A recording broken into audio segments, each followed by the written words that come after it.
15 अप्रैल को जैसे ही ईडी ने नेशनल हेराल्ड केस में चार्जशीट में दाखिल की और उसमें नाम आया जब राहुल गांधी और सोनिया गांधी का, उसके बाद से जैसा आपने वीडियो की शुरुआत में देखा, देश भर में कांग्रेस की ओर से प्रोटेस्ट किया जा रहा है। कहां कहां ये प्रोटेस्ट हुआ, क्या ये पूरा मामला है, चार्जशीट में क्या है, बड़े नेता क्या बोल रहे हैं, तमाम जानकारी के साथ न्यूज रूम में हमारे साथ गौरव जी मौजूद हैं। बताइए गौरव जी, सबसे पहले तो पूरे देश भर में इसको लेकर क्या हो रहा है? देखिए, दिल्ली में जो कांग्रेस का मुख्यालय है वहाँ से लेकर जो है पटना, देहरादून और लगभग सभी राजधानियों में जहां कांग्रेस की प्रेजेंस है वहां पे विरोध प्रदर्शन हुआ है। और जैसे दिल्ली में पोस्टर लहराए गए कि डरो मत, जो राहुल गांधी ने कहा था। और कांग्रेस लगातार ये नारा लगा रही है कि एजेंसियां हैं उनका गलत इस्तेमाल कर रही है मोदी सरकार, और बीजेपी कह रही है कि जो गलत किया है उसका नतीजा तो भुगतना पड़ेगा। तो कुल मिलाकर जो है बहुत ज़्यादा कांग्रेस ने इसको एक मोर्चेबंदी की है, प्रोटेस्ट किया है। पटना में तो ईडी का जो दफ्तर था वहाँ उसके बोर्ड पे कालिख पोतने की कोशिश की गई और जगह जगह जो है प्रदर्शन हो रहे हैं। तो पहले हम सुन लेते हैं कि बीजेपी का क्या कहना है, कांग्रेस का क्या क्या कहना है, उसके बाद हम पूरे मामले पर आते हैं। जो अखबार आज़ादी के आंदोलन में लड़ने वाले लोगों के आवाज को मजबूत करने का अखबार था, उसको आपने प्राइवेट व्यापार में बदल दिया। चलिए, मैं संजय की बात भी रोचक, एटीएम बना दिया। और ये जो ईडी को धमकाने की बात की जा रही है, बहुत दुर्भाग्यपूर्ण है। बिल्कुल, ये देश की कानूनी प्रक्रिया का सीधा उल्लंघन है, इसे हम उचित नहीं मानते। तो जो चीज 4 साल से चल रही है, जिसमें आप संतोषजनक जवाब नहीं दे पाए, जहां कानून अपना काम कर रहा है, वहां पर कर रहे हैं वेंडेटा वेंडेटा। इधर गुजरात में अधिवेशन होता है, राहुल गांधी जी मोडासा पहुंचते हैं और इधर चार्जशीट दाखिल कर दी जाती है। आप क्रोनोलॉजी समझिए ना।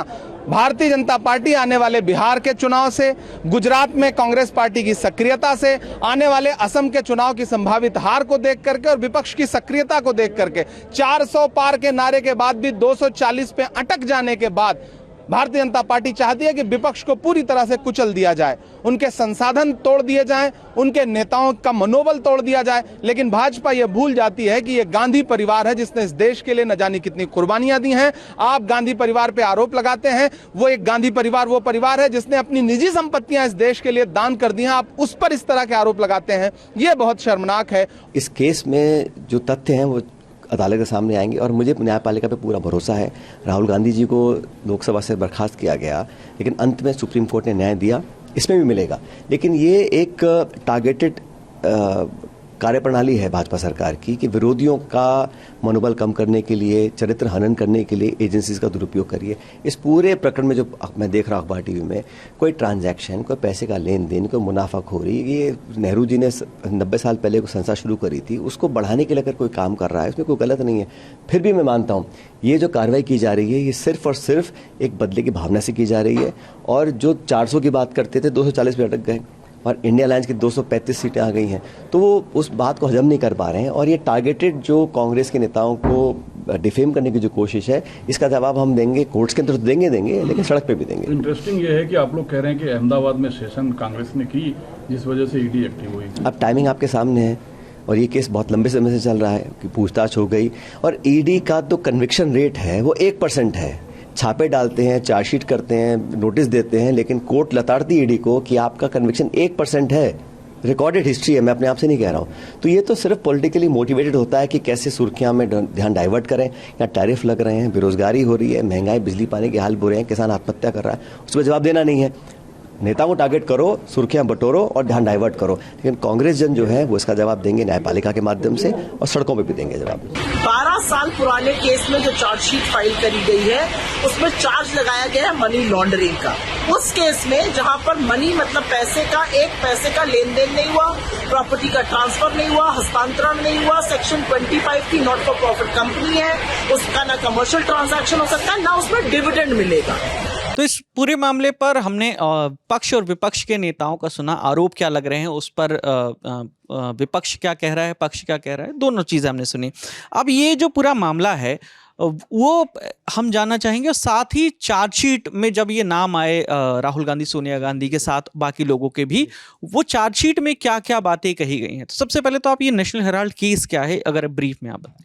नेशनल हेराल्ड विकास, आप जानते कि एक अखबार था अंग्रेज़ी का, और उसकी जो पेरेंट कंपनी थी वो थी एजेएल, जिसको नेहरू जी ने बनाया था आज़ादी के पहले। और वो देश के जो आज़ादी से जुड़े हुए खबरें होती थी उनको वो प्रमुखता से उठाते थे। और वहाँ पर 3 अखबार छपते थे, एक था नेशनल हेराल्ड, एक नवजीवन छपता था हिंदी में, और एक उर्दू में छपता था कौमी आवाज़। और बाद में ये जो कंपनी थी एसोसिएट जर्नल्स लिमिटेड एजीएल, उसकी हालत बाद में ख़राब होती गई और इसको बंद करना पड़ गया। तो कंपनी ने एक लोन लिया 90 करोड़ का। वो लोन दिया कांग्रेस ने जब लोन दिया करीब 90 करोड़ का, 90.21 करोड़ का, और उसको एजीएल को दिया, और वो चुका नहीं पा रहे थे। और ये लोन जो है 50 लाख में यंग इंडियन लिमिटेड कंपनी को बेच दिया गया, ये कहते हुए कि इसकी रिकवरी नहीं की जा सकती है। तो 50 लाख में यंग इंडियन लिमिटेड कंपनी को बेचा, और यंग इंडियन लिमिटेड कंपनी जो है उसका एक तरह से कहें कि मालिकाना हक जो है, उसके जो ओनर हैं वो उस पर 76% जो हिस्सेदारी है वो राहुल गांधी और सोनिया गांधी की है। उसके बाद जो 24% हिस्सेदारी बचती है वो है मोतीलाल वोरा की और ऑस्कर फर्नांडिस की, जो दोनों कांग्रेस के नेता हैं और दोनों दिवंगत नेता हैं, अब वो उस दुनिया में नहीं हैं। तो इस चार्जशीट में आरोपी नंबर 1 बनाया गया सोनिया गांधी को, आरोपी नंबर 2 बनाया गया है राहुल गांधी को, और 2 और कांग्रेस नेता हैं, सैम पित्रोदा जो इंडियन ओवरसीज़ के कांग्रेस के हेड हैं, और दूसरे हैं सुमन दुबे, उनको भी चार्जशीट में को अक्यूज बनाया गया है। तो ये है पूरा मामला कि चार्जशीट में कहा गया कि 50 लाख में आपने पूरी तरह से एक कंपनी हड़प ली, जिसकी प्रॉपर्टी जो है वो हज़ारों करोड़ों की है। कहा गया कि 2000 करोड़ की कीमत थी प्रॉपर्टीज़ की, एजीएल की जो संपत्ति थी, और वो 50 लाख सिर्फ चुका के औने पौने दाम में, कौड़ियों के दाम पे वो अपने उस पर कब्ज़ा जमा लिया गया जो है। वहीं कांग्रेस कह रही है कि जो ये यंग इंडियन लिमिटेड कंपनी है, ये कंपनी अधिनियम के सेक्शन 25 के थ्रू गैर लाभकारी है, यानी नॉन प्रॉफिटेबल है, और उससे कोई प्रॉफिट नहीं लिया गया है, तो इसलिए ऐसे आरोप जो है वो निराधार हैं। तो ये मामला 25 तारीख को सुनवाई होगी इसकी स्पेशल कोर्ट में, राउज एवेन्यू कोर्ट में, और फिर ये मामला आगे बढ़ेगा। और क्योंकि राहुल गांधी और सोनिया गांधी दोनों ज़मानत पर हैं और कोर्ट ने उनको अग्रिम ज़मानत दे रखी है, तो जब तक कोई नया गिरफ्तारी का वारंट नहीं आता है तब तक ये इनको गिरफ्तार नहीं किया जा सकेगा जो है। अच्छा, ये तो एक अलग मामला है, लेकिन इन सब के बीच में रॉबर्ट वाड्रा भी ईडी के दफ्तर पहुंचे हैं, ये अलग मामला है। देखिए, रॉबर्ट वाड्रा का एक ज़मीन का मामला है जिसमें उन्होंने ज़मीन खरीदी और फिर वो डीएलएफ को बेची। उसमें भी यही कहा जा रहा है कि बहुत आपने कम दाम में खरीदी और फिर उसको बहुत ज़्यादा प्रॉफिट लेकर, जिसकी मार्केट वैल्यू बहुत ज़्यादा थी, उसे आपने कम दाम में खरीदा और फिर उसको डीएलएफ को बेचा। तो ये दोनों मामले जो है कांग्रेस के लिए एक मुश्किल घड़ी बनते जा रहे हैं। और कांग्रेस बार बार ये कह रही है कि ये ऐसा समय है जब गुजरात में राहुल गांधी हैं। जिस दिन कल ये मामला चार्जशीट की बात सामने आती है, तो उस समय राहुल गांधी गुजरात पहुंचे और वहाँ पे डिस्ट्रिक्ट के प्रेसिडेंट बनाने का और संगठन को मजबूत करने की शुरुआत हुई।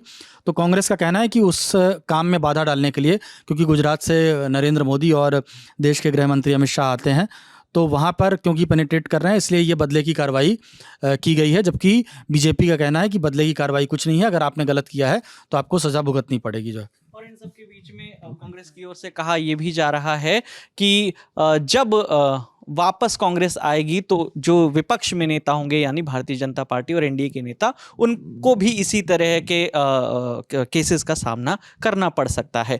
तो फिलहाल ये जो नेशनल हेराल्ड का केस है, इसमें अगली सुनवाई 25 तारीख को होनी है, और इस पर जो प्रोटेस्ट चल रहा है पूरे देश भर में आज, उसके बारे में हमने आपको तमाम जानकारी दी। इस मामले में आगे जो भी अपडेट आएगा वो हम आप तक लेकर आते रहेंगे।